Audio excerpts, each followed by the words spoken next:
It is again related to the question of how do I see a world, or why do I see a world. The best analogy for that is our dream state. So the dream analysis itself gives a lot of the answers. In our dream, it is my mind only which is acting, not even the body is acting. The mind is able to create myself there, the dreamer, and is also able to create all those other entities within the dream world, whether it is my friends or animals or cars, roads, buildings, everything is created there. And also actions are also created. It's not just little arrangement of some dolls in a museum. Actions are also created. What is the substance with which all these things are made? The dreamer me, the objects seen in the dream, animate, inanimate, water, all sorts of things are appearing in the dream, all those dream objects. And the third thing is actions. The substance for all the three things, the observer as dreamer, the observed, the things that are seen, and the actions, all these things are nothing but the mind. So your mind itself projects a virtual image in front of you, like in a diorama, and you watch the whole play. So that's happening in your dream. Your mind is projecting it. So this world which I am seeing is also a projection. Only difference is, in this wakeful state, which we call as a world, there is one more additional input to the mind. In the dream, it's totally mind only functioning without any of its aids. The mind gets 5 additional subordinates, and it receives input signals, additional signals through these 5 subordinates. They are the 5 sensory organs: touch, hearing, nose, smell, like this. So these 5 sensory organs, when they give the input, that becomes the wakeful state. Otherwise, this same dream world is there, continuing. When the additional inputs come, it becomes the wakeful world. One more change happens there. The time-space physics and dynamics in the dream world will follow a different formula, whereas in the wakeful state, the time, space and physics and dynamics, they have a different formula. See, in a dream, you may be flying in the air, suddenly you will take a dip into the waters and emerge like an elephant, even though you have gone like a man there into the water, so you can emerge like an elephant. How it happens, you never question during the dream. All sorts of things happen like that. And you have the technology of doing those things in the dream. In your dream technology, you have that knowledge of going into the stream of waters as a human being and emerging like an elephant. How it happened? It happened because you have the technology. Similarly, in the wakeful world also, you have a different set of rules of physics, and things happen. So the world which I see in the wakeful state is just a continuity and is the projection of my mind only. So there is nothing else here. There is nothing solid here. That nothing solid being there, Peter has given that example of his apple. Right? These are all just sensations. And sensations interpreted by mind through its memory disk as some item, like some red thing, a round thing, which a nice taste, a good flavor, is called an apple. So is called an apple is a stored image. The stored information is used by the mind with these additional inputs from the senses and calls it as an apple. And that becomes the object in the wakeful state. Like the dream object, even the wakeful state object also doesn't stay forever. It just disappears after a certain time.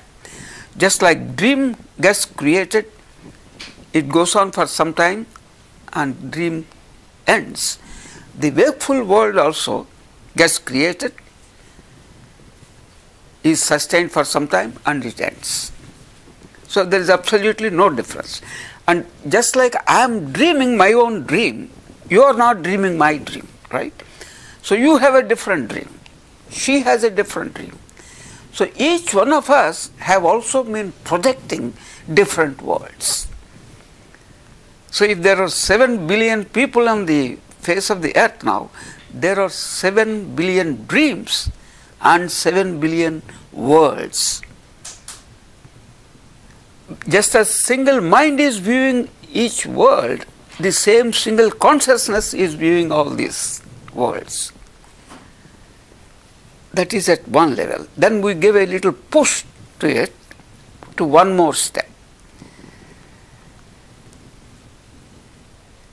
It's not merely the 7 billion people sitting there and viewing. It is you only who is viewing these 7 billion people and their dreams. That means you have your mind and it is dreaming of this whole world and these people and their dreams. Just like in your dream, you can dream of one guy A, another guy B, and this A and B will be talking to each other, may be talking to you also, the dreamer, and all three of you may be arguing. A will come out with his logic and with his mind and with his thinking and with his analysis in your dream. B also comes with his logic, his analysis and his mind. And B may beat A, or A may beat you, the dreamer, and dreamer may get scared and run away. But all these things are happening because of your mind only. A is not coming with his argument and with his stick, with a separate mind. It is in your mind, in your dream. B is not coming with his separate mind and separate argument. Right? It's part of your mind. So if you place yourself as the true creator, that is the real God who is the projected as creator, you have created this whole world of 7 billion people and whatever is all going on. So you are the ultimate creator.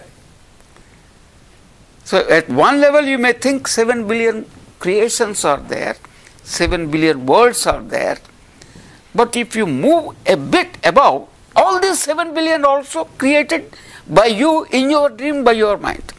Just like this A and B and C or U are created in your dream, you have created the whole world yourself.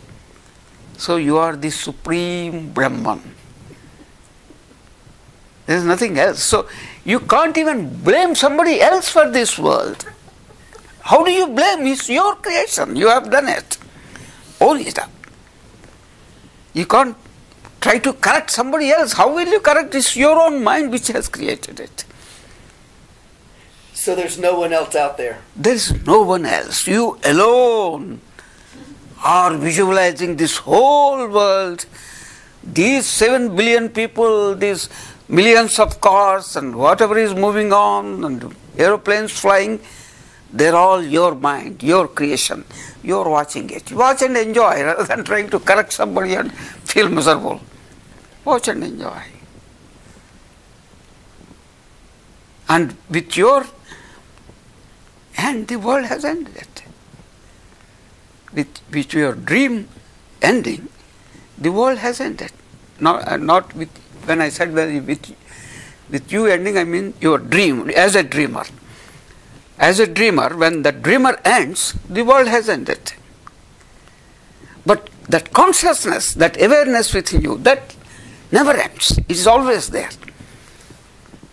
So, just like as a human being, we go through these three states: wakefulness, dream state, deep sleep state. You also go into a deep sleep state, and all the worlds, everything ends. That is the great dissolution phase.